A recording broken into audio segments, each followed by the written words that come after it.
looked like he was ready to go. He started promising silver, he started promising gold. She said, a girl's gotta do what a girl's gotta do to survive. But when the lights went out, she had to say goodbye. She said, this love.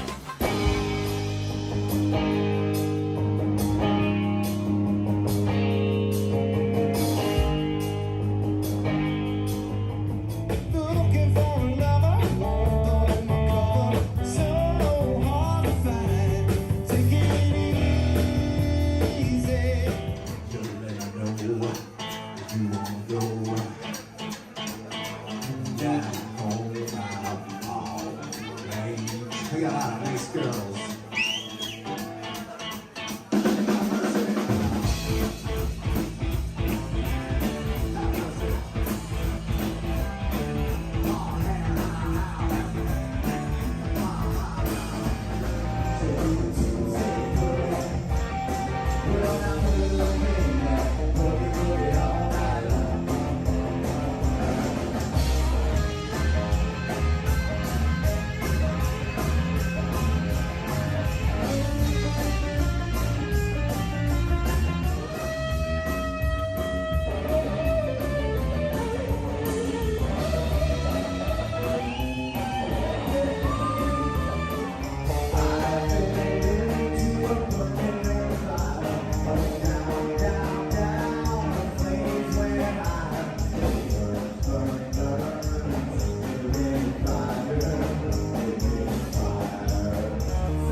Take all your big plans and break them.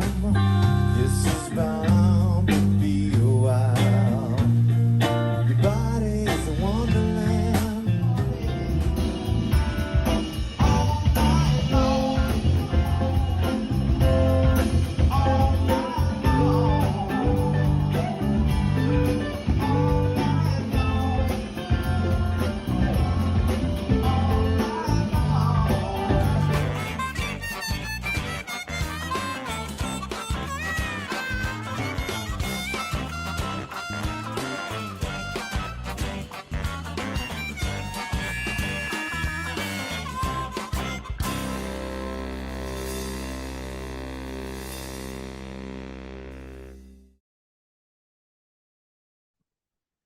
Well, good afternoon or evening, depending on what coast you're coming from.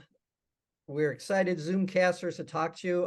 I'm Paul Lilly. I run the local chapter here in Northwest Ohio, and I also run the national cyber chapter for Guitarists for Vets.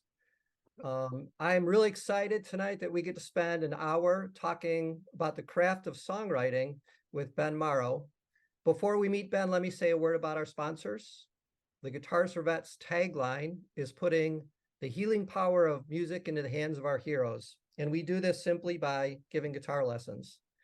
Guitarists for Vets is partnered with another nonprofit, Amy Grant and Vince Gill's Challenge America, where we have established the Guitarists for Vets Learning Center within CAVARTS. That's an acronym that stands for Challenge America's Veterans Arts Community. And CAVARTS is kind of like a national hub for all things arts and for the veterans. So I am not a veteran. I'm the son of an Army engineer who served in World War II. So I thank all of you that did serve, answering that call that ensured so many of our freedoms. Someone who is a veteran that's helping us out tonight is Dan Bigelow. So I just want to give a shout out to Dan. He's one of our cyber instructors, and he'll be monitoring the chat tonight. We've kind of got this presentation set up in 3 parts. Ben's going to play a song, an original song for us. We're going to do kind of an interview style around songwriting. And then he's going to get into the second part of this will be a kind of a lesson around songwriting and what we can maybe take from some great songs that are out there. And then we will open up the chat so that we could get some questions that you might have, probably about 45 minutes into the program. So we want to leave plenty of time for that. As you saw in Ben's promo, he's performed with the likes of Kelly Clarkson, Britney Spears, Christina Aguilera, Cher, John Fogerty, Don Felder, where he got to play that iconic harmonized solo of Hotel California with Don Felder. And finally, with Lionel Richie, where he has been Lionel's guitarist or had been Lionel's guitarist for about 10 years. And maybe the pinnacle of his career, Ben might disagree with me, but in my humble opinion, maybe the pinnacle of his career is that he is also a Guitarist for Vets volunteer instructor. Ben's already had 3 graduates go through the program, and he's working with a student currently as we speak. So, Ben, how are you doing? Doing great. Very happy to be here. Thank you very much, Paul. Ben, I am, I could talk all night about your amazing career and what you've been doing and kind of how you've been playing with all these stars. But I think one of the things I'd like to start with, and if any of our Zoomcasters want to do a deep dive on Ben in the interviews, you could kind of hear some of the backstories about working with some of these great stars. I really want to focus tonight on the craft of songwriting while we have you. But I don't want to go over kind of the start of your musical career. So I know you started in Syracuse, New York. Why don't you kind of talk us through really quickly the early part of your music career that led up to this chance audition with Lionel Richie, where you went from New York to California to playing in Dubai in just a matter of a couple of years. Thank you. First, let me just say to everybody, thank you for your service. I'm not a veteran. My dad is a veteran. But, I'm very grateful for everything that you guys and girls do, men and women do, and just very happy to be able to give back and work with everyone a little bit. So like Paul said, I'm from Syracuse, New York. I, grew up, didn't really get into music till I was about 16 years old, picked up a guitar that my dad trash picked out of one of our neighbors' trash, and just got into it. I loved it, and I've decided that's what I wanted to do, is be a professional musician. My hometown of Syracuse, there was a lot of great music, but I realized pretty quickly that I would have to get to a bigger city. So I ended up moving down to New York City, basically without knowing anybody, kind of crazy now that I look back on it. But I started, gradually playing with groups in New Jersey, playing in hard rock cover bands, playing in bars. I eventually started working in Manhattan at a place called the CAVARTS, where I played like 5, 6, 7 nights a week. And then I started being like a guitar player for hire for all different kinds of bands. At one point, I was actually playing guitar in 10 bands around the city, doing little things here and there. I was just juggling the schedule. And then one day, one of the singers that worked in one of the bands I was in said, hey, I got a call from Lionel Richie's musical director. They're looking for a guitar player to fill in for one show in New York City. Do you want me to, give them your name? And I was like, hang up right now and please call them back. I was a big Lionel Richie fan. My first band in Syracuse played a bunch of Lionel Richie songs. So I already kind of, had an idea of his songs. And then it was just crazy. I got to, I actually flew out to LA on another job that I had. I was sleeping on somebody's floor, playing like a free show. I was in a band that was opening for Peter Frampton. And I was able to meet Lionel Richie's musical director and kind of talked my way in. And then my first job with Lionel, I was playing at the theater underneath Madison Square Garden. It was like some special show Lionel had there that he didn't have his regular guitar player for. And I was able to fill in for that. And I did a good job, I guess. He shook my hand at the end. He said, okay, I'll see you at the next one. And the next one was in Dubai. So it was just kind of the start of a crazy, crazy career that I got to work for Lionel for, a bunch of years. So I guess that's the quick version. That's fantastic. And I know you tell a story about when you worked with Don Felder, you got to audition for him at his place, and he started to talk to you about this rock song that he wants to do. It's called Life in the Fast Lane. And what happened? Yeah. So I think the way that came about was there's a rehearsal studio in Los Angeles, and it's called Center Staging. And I was there rehearsing with Lionel one day, and I would just walk around the rooms and try to meet people. And I met this keyboard player one day, gave him my card. And then months later, I got a call from the guitar player for Don Felder saying, hey, are you available for some dates? I guess this keyboard player knew him. And I said, yeah. And he said, okay, well, I think Don might call you. And that was basically it. And then like a week later, I was driving down the road and I got a phone call. Hey, Ben, this is Don Felder. And I was like, oh my God, I had to pull my truck over, and it just completely freaked me out. I mean, this is a guy, I had his poster on my wall when I was a kid. So he said, yeah, I've got some shows coming up. I heard you might be able to fill in for our guy. You think you could come up to my house and, go through some of the songs with me? And I was like, yes, Don Felder, I would love to come to your house. So drove up to the Hollywood Hills, and he sat me down in his home studio and, started teaching me some of the songs. And yeah, at one point he said, okay, well, there's this one it's a kind of a weird riff. I don't know. You might not, it's like a backwards guitar riff kind of thing. It's called Life in the Fast Lane. And I said like this, and I just played it for him. And he was like, wow, you know that song? And I was like, I didn't get it into him too much about that time, but I mean, it was really like maybe the second song I ever learned from a guy that used to come to my house and teach me guitar lessons. So pretty cool way to kind of meet the guy that wrote it.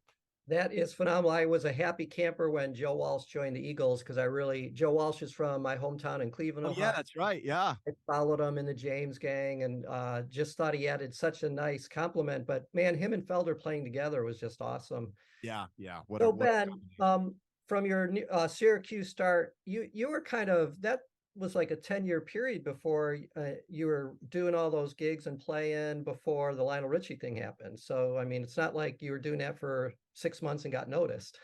Yeah, no, it was a good 10 years. It was a good 10 years. And a couple years before that, that I didn't mention leaving Syracuse, I played in bands that played in hotels. And we would just travel the country and play hotels for like a year, like 3 weeks at this hotel, 3 weeks at that hotel. And then moving to New York City, I mean, it was not glamorous.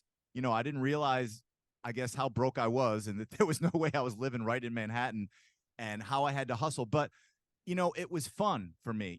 Playing guitar and singing was fun. I mean, it was a struggle, loading my gear in the rain, loading my gear up the stairs to my apartment, my amps and all my stuff. But it was fun for me. And I never really looked at it as work, just to be able to keep, to play and, be in a bigger city where there was a lot of great musicians that I could learn from. And, I felt like I was a beginner next to these great musicians that I was working with every week.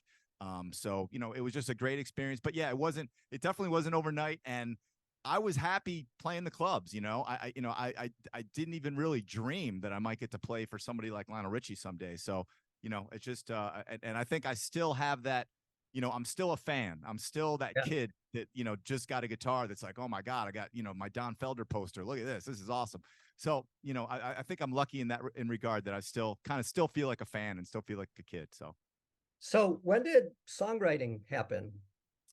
Songwriting happened, I think for me, I was always so busy trying to hustle and learn the next songs and do the next thing that I didn't really think about songwriting. And it was more just trying to make a living, just trying to pay my rent and have enough, food to eat, money to eat a little bit of food here and there. And then I remember I got the job playing for Britney Spears. So I actually did a couple tours with her, I did Saturday Night Live with her and the NFL kickoff with her. And it was a point in time where she had a tour and then we had like a 2-month break. And then there was another tour that she had. So it was like the first time in my life I actually had work coming up in 2 weeks. So it wasn't like I had to hustle, learn this song, learn that song. And that time I kind of took and I had this idea, I want to do some original songs.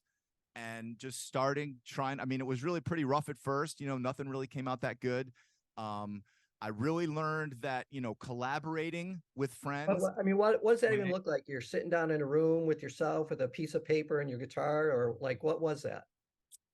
Yeah, that was totally it. Just sitting there from scratch, not knowing, and I think, it's something I've talked with you about before, Paul. I think songwriting to a lot of people, it seems like this task you could never do. It seems like, oh my God, I'm never going to be like Bruce Springsteen. I'm never going to, how do these people do it?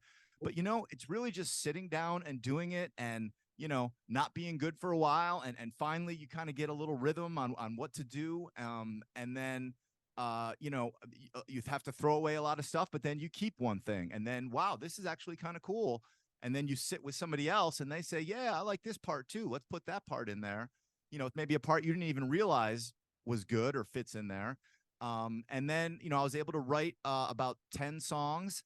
And then I had some friends that I was working with and we started a little band and we recorded it all ourselves. We did everything ourselves. And that kind of gave me the confidence to start writing songs. That was a band I had called 13 Curves. Our record just got put up on Spotify and stuff. So you can hear it. It's like a rock record for sure. But it was tough, kind of starting off, not knowing what to do, but eventually, you know, you just kind of find a rhythm. Yep. So Dan's going to be putting in the chat the CAVARTS website, the G4V website, and we have them going to your website as well. Great, so great, people can thank hear you. it. And your YouTube channel has a lot of your original music as well on it. So, well, why don't we start with, if you're willing, I'd love to hear you play an original song, and then we could pick up the interview after that. Okay, great. This is a song. Is this Crazy Love? Yeah, I'm gonna do This Crazy Love. This is the one. Some of the music is in that promo that you played. And I'm just going to say a little bit about it since we're doing songwriting. You know, this is a song that only has 2 chords in it, C and G. So you don't need a lot of, you know, complex chords to write a song. I think the thing about this one, it has like kind of a cool rhythm. Da, da, da. And that to me is like a New Orleans rhythm. And I wanted to write a song about New Orleans. I wanted to write a song about like 2 young lovers in New Orleans, basically. So I had this rhythm idea. And when I was writing this song, you know, I just started writing lyrics out. I had a little melody. And you know, one of the lyrics that kind of came out was This Crazy Love in part of it. And a friend of mine that I was working with, oh, that's cool. That could be like the main part, you know? And I was like, really? I don't know. Turned out that was kind of the main part of the song. So anyways, let me play a little bit of it, and then we can talk about the songwriting part and kind of analyze a little bit. But here we go.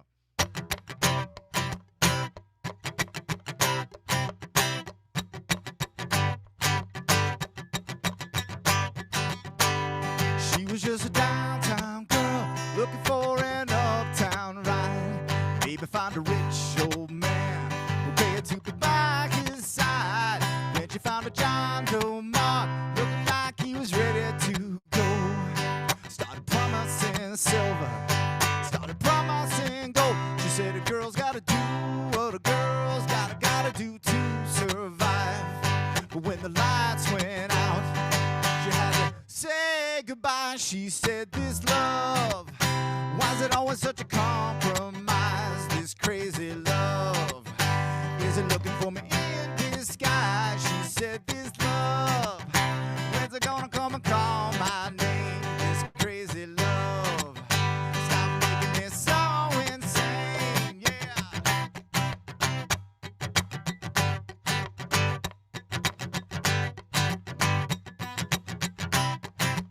She thought about that guy she knew back in her downtown world. She could really fall for. She was just this Wednesday girl. Didn't take her that long. Figure out what was going on. But damn, they could rock that backboard till the break of dawn. She said, this love, why's it always such a compromise? This crazy love, is it looking for me in disguise? She said, this love, when's it gonna come and call my name? This crazy love, stop making me so insane.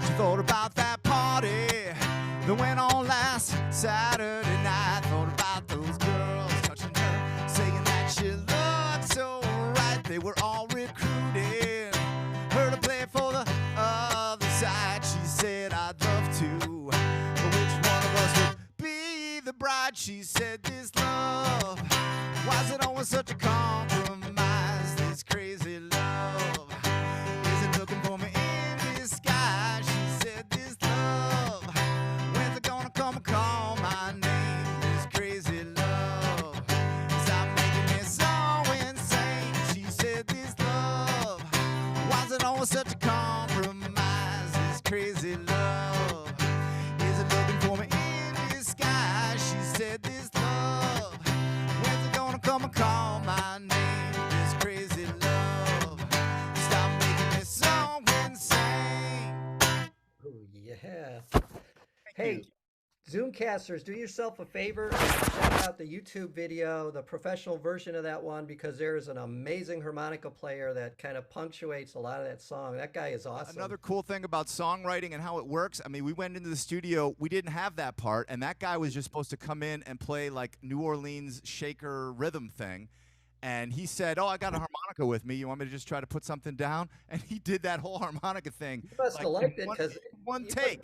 Yeah, really. It was like one take because I thought I was going to put guitar in there or something, and he did it in one take, and I was like, "Wow!" And that's just kind of some of the. It had so much spice to the song. Yeah, yeah, it's just kind of some of the magic of if you just get going and start it, there are gonna be cool things that come along. So, Yeah. thank you. Thank you for doing that. So when did you Sure. write that one? How old is that song? I mean, I don't really remember. It's probably a good, almost 10 years ago, something like that. So. That was I was actually surprised you said it was only two chords. I think there's so much like rhythm in there and the muted guitar strings and even with the harmonica over it. I did not catch that. I was kind of even listening for the chord progression to see where the chord changes were, and I didn't guess that it was a two-chord song. I love that. So Ben, a lot of times when I'm working with a student that's getting ready to graduate from the Guitars for Vets program, I always ask them, "Are you a guitar player?" And a lot of them, and I think it's a confidence thing, but even going through getting their guitar and graduating, a lot of them don't feel like they can wear that label. Let me ask you about songwriting. When did you become a songwriter? I mean, how do you define that for yourself? I mean, I think what we were talking about when I had the little break from the Britney Spears tour and I was able to sit down and say, you know what, I'm going to write some songs, I mean, I can play guitar, I can sing, I'm going to try to write some songs. That's basically when I became a songwriter. And then, basically when I decided, okay, I'm going to record this one, I'm not just in my bedroom, but, I had a friend that had a recording studio in his house. It was like $50 an hour to help me kind of get it together. And then, went through all the steps of hiring the musicians, hiring the, really getting everything together. And then, all the steps of the editing afterwards and all this stuff, which takes a long time. But once that was done, I mean, I was a songwriter. I mean, it wasn't like the song was on the, released all over the world or anything. But at that point, I felt I was a songwriter, and it was just something. Okay, this is something I can do, and I'm loving being here today because I think a lot of people, they just feel like, oh, songwriting is just, it's some kind of magical thing that I won't be able to do. And it is kind of magical because you're really creating something out of nothing. Pretty much nothing, or maybe you borrowed something or somebody helped you with an idea, but anybody can do it, and it really is just like if you sit there and practice your C major scale over and over and over and over, you're going to get good at playing the C major scale eventually, and it's the same thing with sitting down trying to write songs. And there's definitely techniques you can do and things you can do to kind of help you get going, but I think really it's just you have to make the decision. I'm going to be a songwriter. And, maybe it's just somebody telling you, hey, you could be a songwriter. You could do this. Anybody could do this. You don't need to go to school to be a songwriter. You don't need to have a music degree in anything to be a songwriter. Most of the best ones, I think, out there, are really self-taught. So that's what I would like to say and what I would like to kind of get across today, that, man, anybody can do this. And it's really fun. It's really fun. If you come up with something that you're proud of and you can play with your buddy and play with your band and hopefully record, it's a nice feeling. So hopefully I can kind of help some people kind of get going, because I think there's a roadblock there, like, oh, I can't do that, but you totally can, especially if you already play guitar a little bit. You already getting those creative muscles going, and then just learning to use your imagination a little bit more. It's gonna happen. You just have to do it. We talked to a lot of singer-songwriter veterans, some coming out of Nashville, and they really talk about how cathartic it is to just like playing guitar is really cathartic for some of us. It's kind of our sanctuary. Process of songwriting and getting out what's in you out into an art form called a song is really cathartic for a lot of veterans. You had mentioned some techniques. I was going to ask you about what is your creative process, but you actually mentioned there's some techniques that can help. Can you talk a little bit about that? Yes, I would love to. So, I think one thing is, everybody, we all have our computers and our phones. And of course, those are a great way to edit and a great way to do stuff fast. But I know for me, I like to have notebooks. I like to have notebooks, pens, paper, sticky things, Old school. tape, old people stuff. No, old school. Old school, yeah. And I find that, you get a little idea and then you tape it on the wall, or you have pieces of paper out and you just write. For me, the computer, I'm not a great typer, so I feel like I kind of lose my creative flow when I'm using the computer. So I'll just write out tons of notebook paper. So that's one thing. And then, I think there's two ways that it can happen. One way is you start with the music, which I think many times is the way it is. And I'll talk more about that. And then the other way is you start with a song title or a lyric or something, and then you try to build from that. So those basically the two ways that you're going to start. So what I would say with the music, if you're going to start with the music, it's again, this is a magic kind of thing that does happen because you're playing something different that you've never played before, and hopefully, no one has ever done before. And what I find is that, sometimes when I pick up the guitar right away, I play something new. Sometimes when I play that D chord, it seems a little different or something, and maybe I go to something, because it was like brand new. I'm just picking it up. But a lot of times I think, at least for myself, I find that if I'm practicing cover songs, okay, if I'm playing for like 2 hours learning cover songs for a show that I have to do or something, all of a sudden, after those 2 hours, I've kind of tricked my mind, to be in this kind of state, and all of a sudden, something new comes out. Something maybe I'm learning Bruce Springsteen songs, and then, as I sit there and do it, if you pay attention to it, every once in a while, you maybe play something a little different, and that's songwriting. I mean, I study all the great songwriters. Keith Richards says, he has a party at his house, sits there, plays guitar, and records everything. And then the next day he goes back and listens to it and says, "Oh, wow, that was kind of cool right there. What was that? Let me, and that's one thing with the phone that I will say. I have a program on the phone. It's called HT Recorder. This is what it looks like.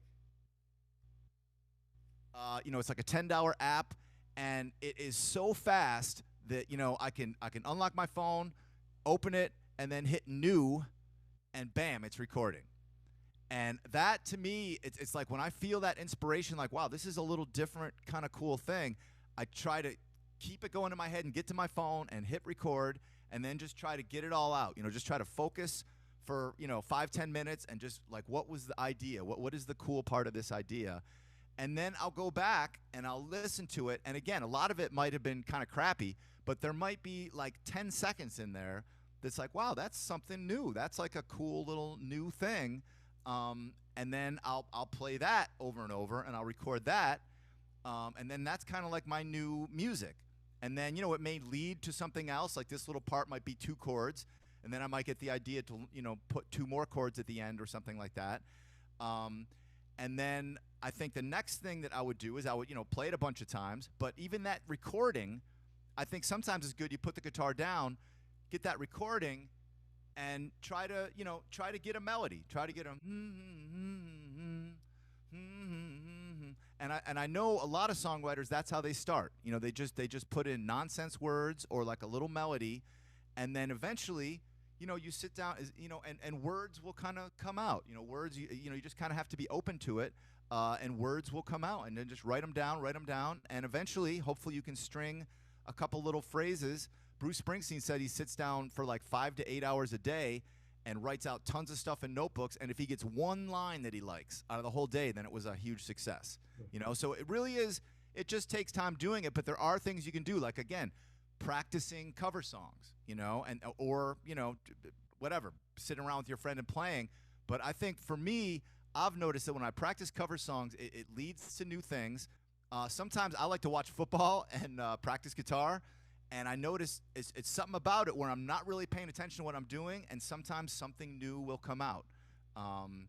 And then again, I try to record it, I try to document it, and then I've got then all of a sudden you have a bunch of these little ideas on your phone, and when you want to sit down to write a song, okay, this is like a little music that I actually came up with, and I'm going to try to put words to it. So that's, go ahead. I noticed a quick question in the chat. Is it HT recorder? H as in Harry, T as in Tom? HT, yep, HT. So there are different ones. There everybody, everybody on your phone, you have some kind of like whatever Audio. recorder or something. But a lot of times they're kind of crappy. This one is just really nice because it's easy to rewind. It's easy to email yourself. Because sometimes I like to maybe play it in the car or something. And drive around with the music going and have another recorder or something and try to come up with some lyrics. So that one is just one that I like. It was like $10, and you can find any one you like really, and there's free ones for sure. But Yeah. I just like this one. And I know there's a lot of different paths about like how the creative process works, but it sounds like the way you explained it, largely you're kind of chord and music based, and then melody and lyrics will come as a part of that. Yes, that I think that probably is mostly the way that I end up writing songs. Now, there is another way that I think is, going by like a title. Like you have a title. I work for John Fogerty, and I know that for him, he said he would just randomly come up with like titles during the week, and he would put them in a little hat or whatever. And then when he was ready to songwrite, he would take out the title, he would have his guitar near there, and he would stare at a blank white wall for hours and just think, okay, Born on the Bayou. Okay, what does that mean? What if I say Born on the Bayou, what does that make you think of? What kind of images? What comes with Bad Moon Rising? Yes, exactly. What comes with this? And then, he would eventually put a whole song together. And I find with me a lot of times I hear people say stuff. And everybody, if you just pay attention, people around you say cool things. Sportscasters on TV, a lot of times you hear something cool. At the airport or something, you might hear somebody say something. And it's a cool, like maybe it's like a few words put together in a certain way you never heard before. So you just have to write it down. You just have to hopefully have a piece of paper with you or on your phone or whatever. And then, they're not using it for anything, so why not use it? It's you could think of it as stealing, but it's not, it's just kind of, it was an inspiration that you're able to draw from, and you're going to make something new with it. So, you don't need to have like a moment where the light shines down and like, oh my God, this was the, it's really, sitting next to somebody in a cab, and they say something, cool, like, oh, honey kisses, those honey kisses or whatever. And then they just go on with their life, and you're like, huh, honey kisses. Wow. What can I do with this? So there's all kinds of opportunities out there if you just kind of, are aware of them and write them down too. Yep. I'm hearing you say that one of the best skills we could have is listening. So, Lennon and McCartney would often talk about getting songs from Ringo just by how Ringo phrased things. So he's credited with A Hard Day's Night. He's credited with 8 Days a Week. I mean, just he was like a vending machine of song titles that Lennon and McCartney would use. So, and I think everybody kind of has those people in their life. In the rock band that I told you about writing songs, we all split the songwriting, and part of it was the drummer would say these funny things. And so I'm the drummer. He wasn't trying to write songs. He just says funny things, and I would take them and write them down, and then come up with a song about them. So it's however you can do it, and you just have to be hungry to have hungry to have something. And then also I think too, give yourself a little deadline. Say, you know what, I'm gonna in like 2 weeks I'm gonna have a song with the lyrics and the music done. Like I'm gonna have pretend you have a record deal coming up or something, whatever, but give yourself some kind of deadline, because that kind of helps too. Yeah. Instead of just like, okay, sometime next year I'll have this finished. Give yourself a deadline. And I'm telling you, everybody can do this. It's just a matter of, practicing it. And also, if there's anybody around you that is good at it, try to pick their brain, try to somehow, if there's a recording studio near you, or a rehearsal studio, even a music store, try to meet somebody that is into songwriting too. And you guys can kind of, bounce ideas off each other. So. Well, I love what you said about using cover songs as kind of a way to inspire, not only using the guitar as a tool for songwriting, but maybe musical phrasing and ideas. Is that something you're going to be able to demonstrate for us? Yes, totally. And I I think too, one of the things that I would recommend, it sounds silly, but have guitars around. I like having guitars on the Yeah. like floor stands. You know, I think on the wall, it's kind of like their artwork. You're not going to really touch them. If they're in the case, you're not going to touch them. If they're in those, you know, the multi-stand things, you're just not going to pick them up. That's But right. if it's here, like I always have a couple guitars around my desk. I'm going back to school right now for a music degree, and I always have guitars around. And if I, you know, just bored for a second, pick it up. And then sometimes, wow, like this is a cool little, you know, this is a cool little riff. I'm going to record it. And then, you know, you have to have the discipline to actually go back and listen to it later. That's sometimes the hard part. But yeah, and I guess too, the other thing that I would say is, you know, if you're a beginning guitar player, you know, you do have to have some kind of working knowledge of theory. You don't have to, you know, you don't have to understand how to write a symphony or any of these kind of, but you do have to have basic theory down. And really, I could talk about it for a second. You know, it's, you have a scale, you put numbers to the notes in the scale, and then those numbers, you know, you can, will associate with chords. And once you get a system of how the numbers are set up, it's like that for every key. So you basically need to be able to figure out what is the 1 chord, the 4 chord, and the 5 chord in every key, or at least, you know, 5 keys, maybe something like that. Not just the key of G, or not just the key of C. And you know, and that is a way that, you know, because basically most songwriters, that's what you're pulling from, the 1, the 4, and the 5 chords. And again, if I could show you on the guitar, if you're looking at, you know, I'm going to do it on the 6th. Well, first I'll do it on the 5th string. So you got your regular C major scale. Okay, so if I put a number to each one of those, 1, 2, 3, 4, 5, 6, 7, 8. Okay, another good way to see it is if I go up 1 string, 1, 2, 3, 4, 5, 6, 7, 8. And the keys all work the same. So it always works that way. If you're in D, you know, it's the same spacing where it's like whole step, half step, whole step. So, and that's where you learn, you know, 1, 2, 3, 4, 5. And then when you do every other note of the scale, you can tell if you have a major chord, because the first one would be like, if you do every other note, 1, 3, 5, that gives you a major. One is a minor. 1, flat 3, 5. So 1 is major, 2 is minor, 3 comes out to be minor, 4 is major, 5 is major, 6 is minor, 7 is diminished, which you're not really going to use that much, and then 8 is just 1 over again. So really, if you want to write in the key of C, you just basically have to know where the C is, the 4 chord is the F, the 5 chord is the G, the C chord is the 1. Okay, and basically just a quick thing, you know, the 1 is the home or the tonic, the 5 is the dominant, and it's kind of moving back to the tonic. And then, you know, 4 they call like maybe like a predominant, something before the dominant. But really just those 4 chords is basically how most songs are written. It's just where you put it's like where you change the chords is really the thing about it. So this Crazy Love was a 1-5? Yes, just 1 to 5. And I got the 5, you know, C, D, E, F, G. And the chord built off the 5 is a G. The root is a G. And the way it always works, a 5 chord is always a major chord in a major key. So again, yeah, so it's just 1 to 5.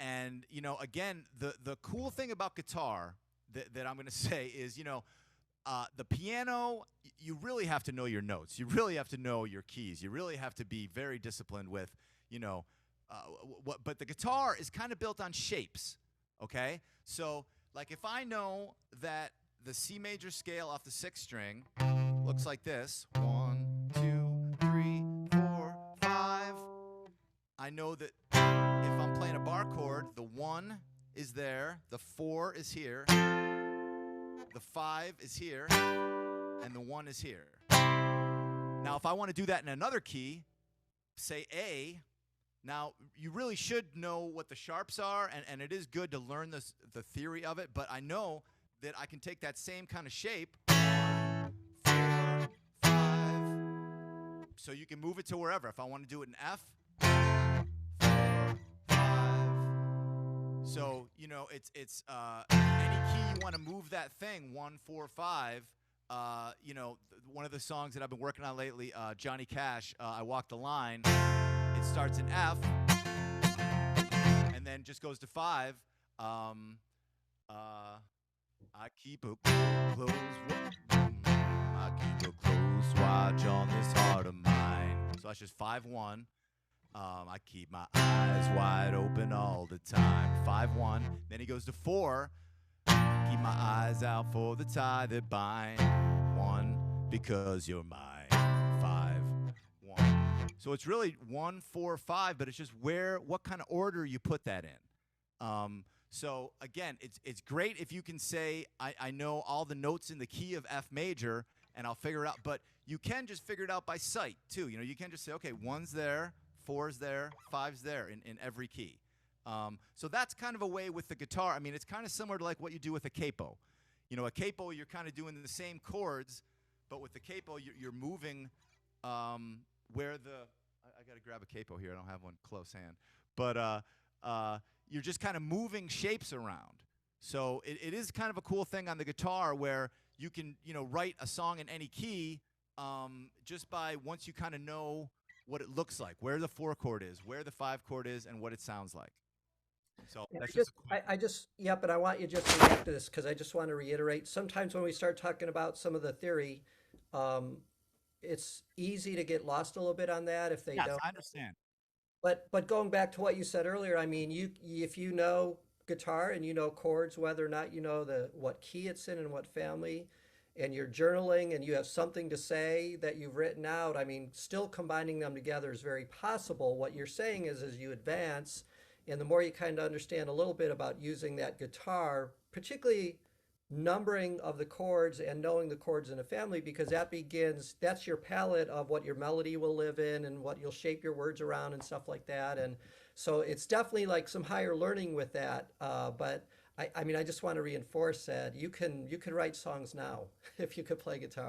Yes, that's the thing. And you know, it's not, you know, it's not that high learning really. Once you kind of, you know, and get a guitar for Vets guitar teacher, just teach you the basic theory, and then you know what you learn. And like I said, I'm going back to school myself right now, and what they teach you is, you know, you got 1, 4, 5. You also have 6, which is a minor chord, and 2, which is a minor chord, and they take you through these progressions like 1, 5, 1, which would just be C, G, C, and then another one, you know, C, F, C, and they take you through a bunch. Like I'm just gonna play a couple here for you, like 1, 5, 4, 1, 1 with the minor 6, 1, 1, 6, 4, 5, 1. So really, this number system, once you can get it, and you know, it's like the do, re, mi, fa, so thing, right? So it's just like do, re, mi, fa, so, la, ti, do, and then put numbers to it. 1, 2, 3, 4, 5, 6, 7, 8, and each number has a chord that goes along with it, and then you just have to kind of mix up these numbers, you know? That one I just did is a very famous one, like 1, 6, 4, 5, you know, and that kind of thing. Like, you know, another good one is like 1, 5, 6, 4. Sounds like some Green Day song, you know. And then you want to do it in a different key. You do that same kind of shape, right? So if I want to do it in the key of D, I just move everything up 2 frets.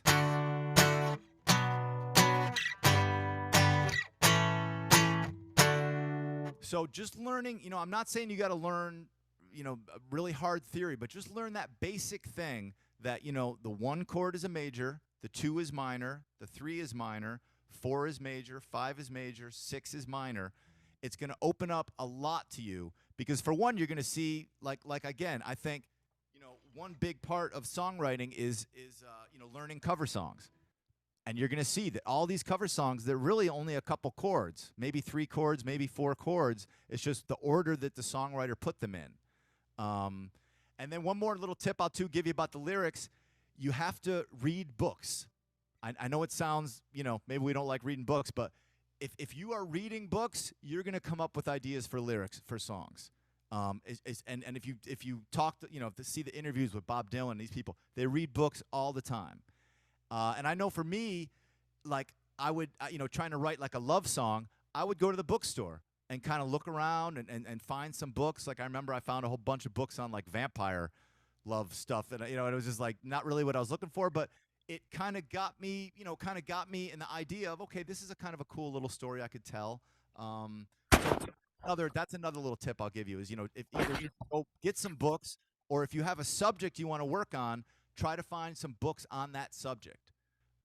So anyways, that theory thing really does come into play, and it really, if you want, I can show you just a couple songs quick that I'm talking about the theory. Okay. I'm going to do that? Okay. Yeah. So one of them that I really like is the Chicken Fried by Zach Brown Band.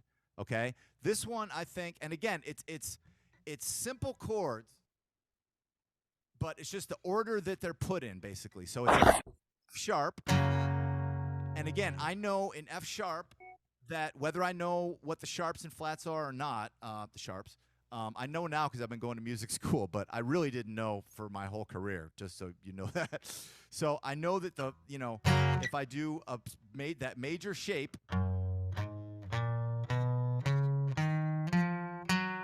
which, wherever you go on the guitar, you start in the 6th string and do that shape of 2, 4, 1, 2, 4, 1, 3, 4. You're going to have a major scale off that first, wherever you are. So 1, 2, 3, 4 is going to be here. And I know it's going to be major.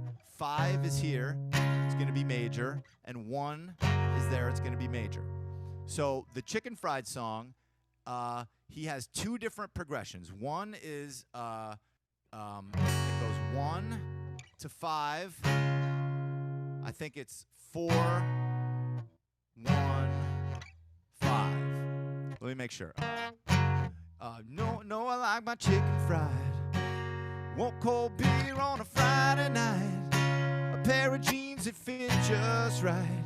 And the radio up. So 1, 5, 4, 5. And that's the chorus, basically. No, I like my chicken fried. Want cold beer on a Friday night. Pair of jeans that fit just right. And the radio up. And then ends on the 1. Now, for the verse, he changes it up. He goes 5, 5. And that's the only 2 parts of the song. Well, I was raised up beneath the shade of a Georgia pine, and that's home, And then it starts again. Sweet tea, pecan pie, homemade wine, where the peaches grow. So that's his verse progression. And then when it comes to the chorus, but I like my chicken fried. Want cold beer on a Friday night. Pair of jeans that fit just right.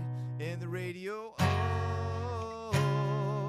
So it's just those, 1, 4, 5, but where he changes makes it interesting. And then it just gives a little different thing.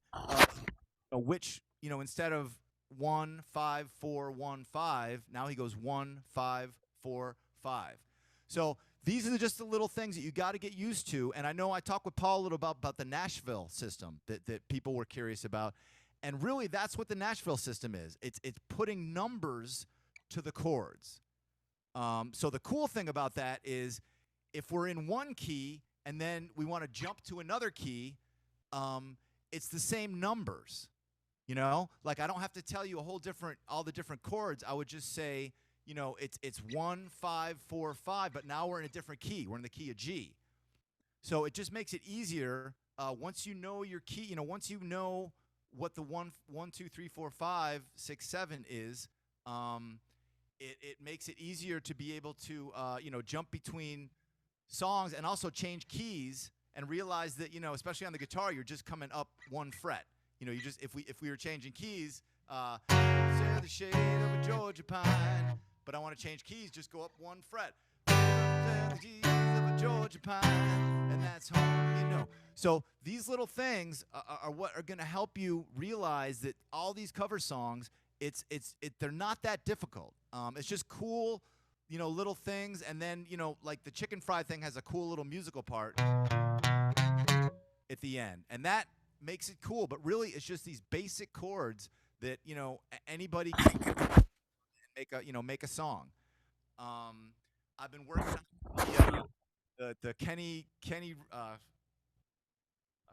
Loggins, Chesney?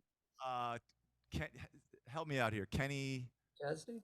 country guy, no, older though. Kenny Rogers. Gambler, yes, yes. So the Gambler, it's really cool because, you know, it's a story. It's a story, and again, this if once I read the lyrics, it kind of sounds like if you read, you know, find a book on something that happens on a train. You know, if you find some kind of story and then you kind of make up your own. The lyrics are on a warm summer's eve on a train bound for nowhere. I met up with the Gambler. We were both too tired to sleep. So we took turns of staring out the window at the darkness. The boredom overtook us, and he began to speak. So anybody could write that, you know? It really just a song about 2 guys on the train. But the cool thing is the songwriter, which is not Kenny Rogers, it starts off in E flat, and it's just 1 to 4. And then 1 to 5. But like, listen where he puts them. He puts them in weird places. So it's on a warm summer's eve, on a train bound for nowhere. I met up with the Gambler. We were both too tired to speak. So, and that's the whole song. So it's really just, you know, 1 4, but it's kind of in a weird place. 1 4, and then where you think the 5 is going to be, it's the 1 and then the 5.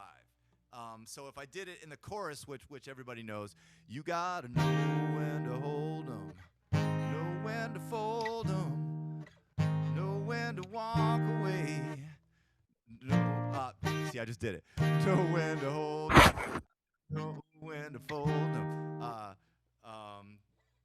know when to walk away, know when to run.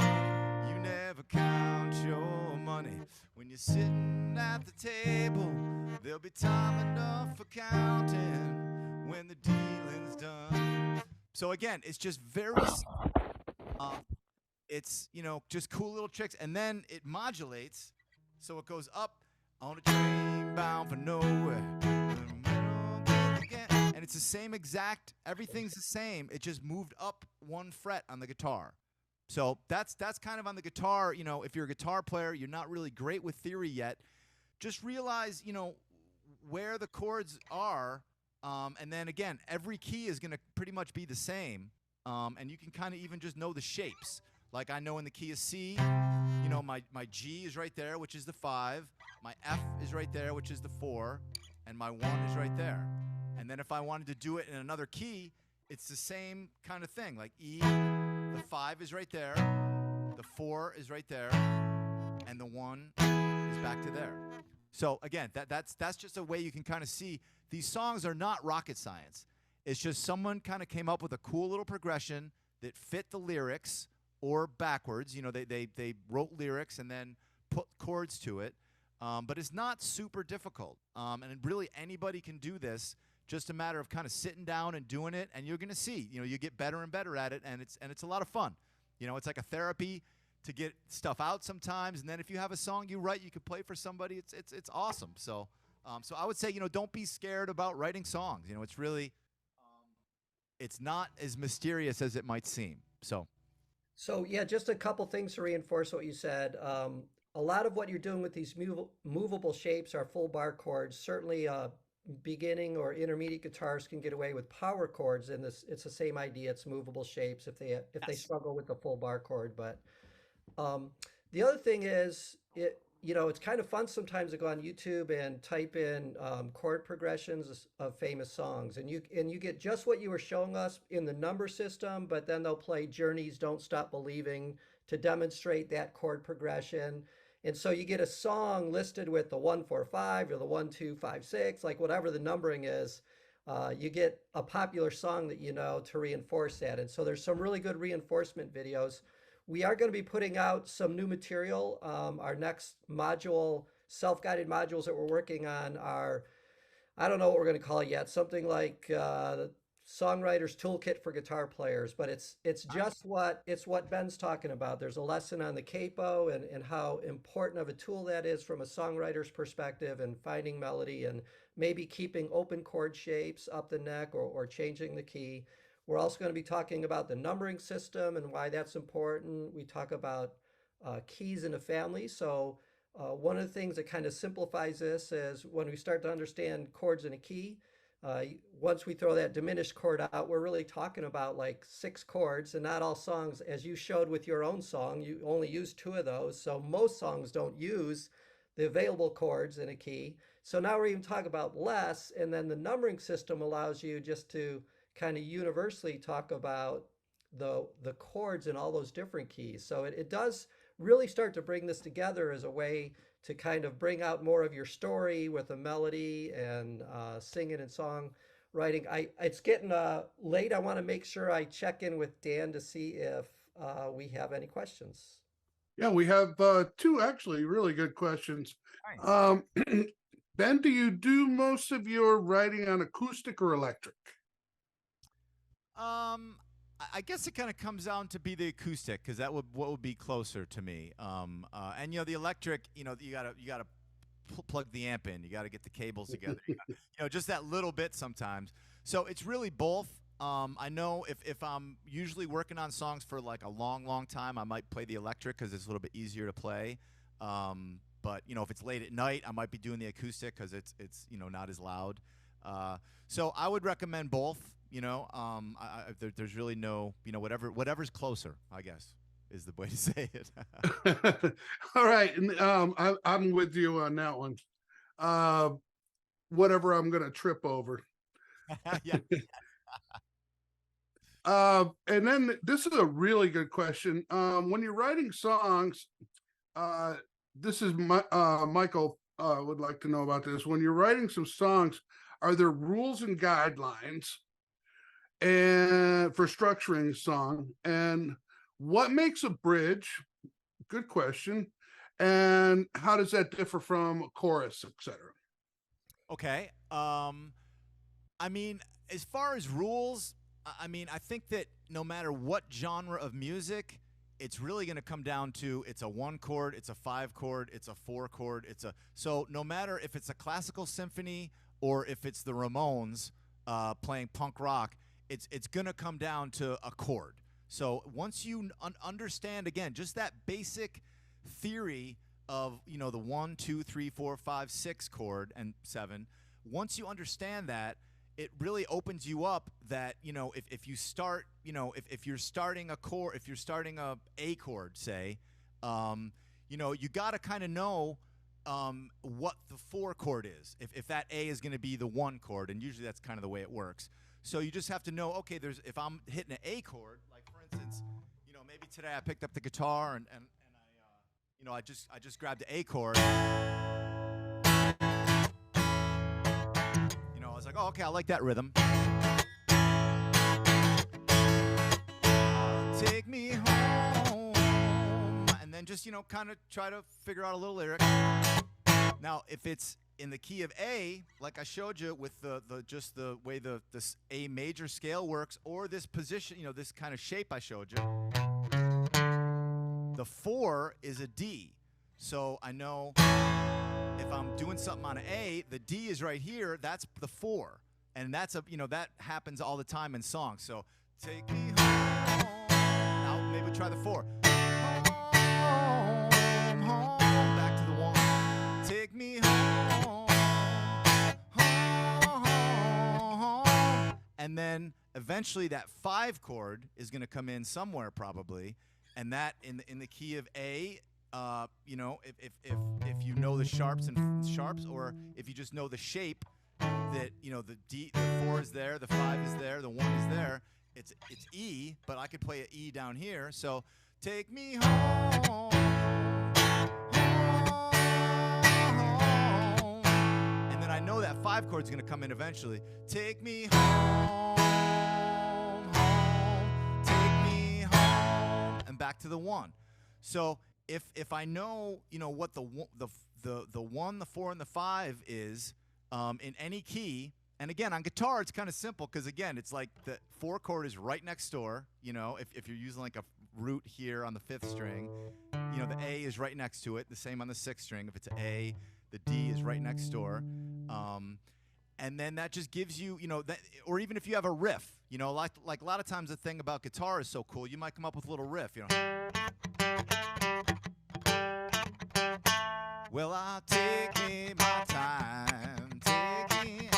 Now, go to the 4, you'd play that same riff off of a D note. Take me on. Back to the 4, the 1. And then if you play that lick off an E, it's the 5. 4 is the D, and then back to the A. So it's just a way, you know, once you kind of got that basic, I think that's the rules. Now, you could change the rules, you could do whatever you want, but you kind of got to know what the, you know, what your parameters are, kind of a thing, you know. So that's, I would just say this number system, you know, get a guitar teacher, look it up online, and it's just going to make your life easier to learn cover songs, but also to write your own songs. Because again, you want to know where you're going, you know, where am I going to go? Now, the bridge, you know, the verse is where you're kind of telling the story. The chorus is the part you're going to kind of repeat. That's kind of hopefully has some kind of catchy melody or catchy lyrics. And then the bridge is just kind of a taking you away from it for a minute. So something like completely different. Sometimes it's in a different key, but usually not. Usually it's just you know, another chord in the progression. You know, a 5 chord or a 6 chord. I can show you a great one. This is another one I wanted to show you guys too. Bruce Springsteen, Glory Days. Okay, so A major, D major, and that's the verse.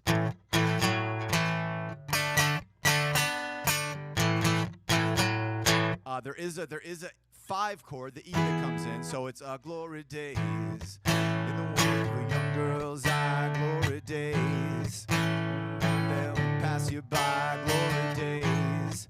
5 chord, glory days. And that's the whole song, okay? Chorus and verse, that's the whole song. It's the same thing. Now, he does have a little break in there where it's a bridge. And it's like, glory days. And then he goes right to the 5. To the 4. 5, 5, 5. And that was the bridge. So just going to the 5 chord, going to the 4, and then going down to the well tonight, and then he's back into the same progression that he has for the whole song. So the bridge was just went to the 5, to the 4, to the 5, a little stop, and that's the bridge.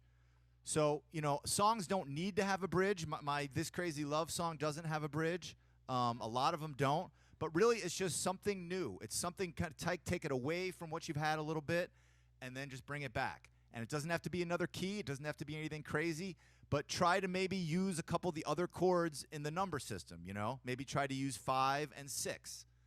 And then go back to your regular, or 5, 6, 4, 5. And, you know, and that would be your bridge. So there's no rules, but there are, you know, a structure that's in place in, you know, music theory that will help you if you just understand it. You know, once you kind of understand it and you start learning cover songs, you're gonna be, oh, it's the 5. Oh, this is the 4 right here. Easy. And when you're writing a song, you come up with a little idea. Oh, let me take this idea to the 4 chord now. And then, you know, when I want the, you know, go right before the chorus, I'll take it to the 5. Glory days, back to the 1. So that would be how I would answer that question. Ben, I feel One thing I think we could do to close it out, I guess we got to close out, Paul. It would be from this one last question, and it's kind of interesting. Where is the guitar your dad pulled from the trash? That's a great question. You know, it fell apart. It fell apart. It was already trash already, so it just fell apart. Once I got strings on it, it just like the neck cracked because it wasn't good enough to. So that was gone, unfortunately. That's a good question. Nobody ever asked me that before. Yeah. My dad's watching right now. My dad and my mom, so they're going to be happy about that one. Fantastic.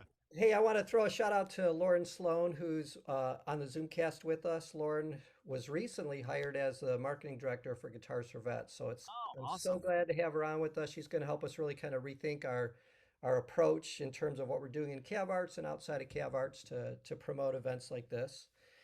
And I think two things, Ben, maybe as we close, I certainly want to hear what's next for you, what's going on, if you have any EPs coming out or new songs coming out and where you're playing.